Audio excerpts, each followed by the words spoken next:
Ushtrimi veprimtarisë së stacioneve të plazhit për sezonin veror 2026 do të bazohet në rregulloren e miratuar me vendim të Këshillit të Ministrave të përditësuar së fundmi në janar 2026.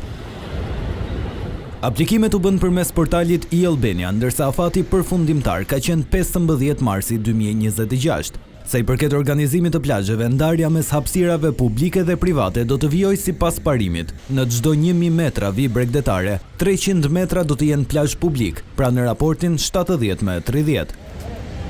Operatorët turistik thonë se këto ndryshime japin prioritet pushuesve vendas dhe turistëve që vijnë nga vende të ndryshme të botës. Kjo i ka dhënë prioritet edhe turistëve, po i ka dhënë prioritet edhe atyre klientëve që kanë hapësirën që të zgjidhin hapësirën ku duan ta kalojnë ditën, pra në bizneset private apo në hapësirat që janë të tjera që ofrohen nga bashkia. Është menduar që çdo njësi akomoduese të ketë hapësirën e vet, pra thash nga kjo nisëm nuk janë cënuar njësitë akomoduese.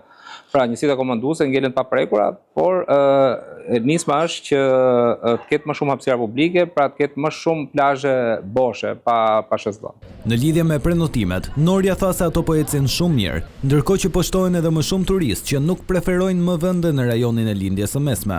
Këtë vit ne e shohim me optimizëm, pasi rezervimet kanë qenë në një nivel shumë të lartë, biles kanë filluar më herët dhe mbarojnë më vonë.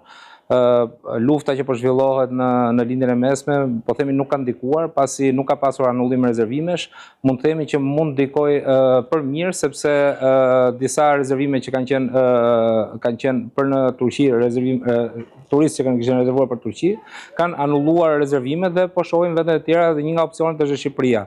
Kriteret bazë për përfitimin e stacioneve nuk kanë ndryshuar, ndërsa siguria mbetet prioritet, ku prania e vërtetuesve të plazhit është e detyrueshme për çdo subjekt.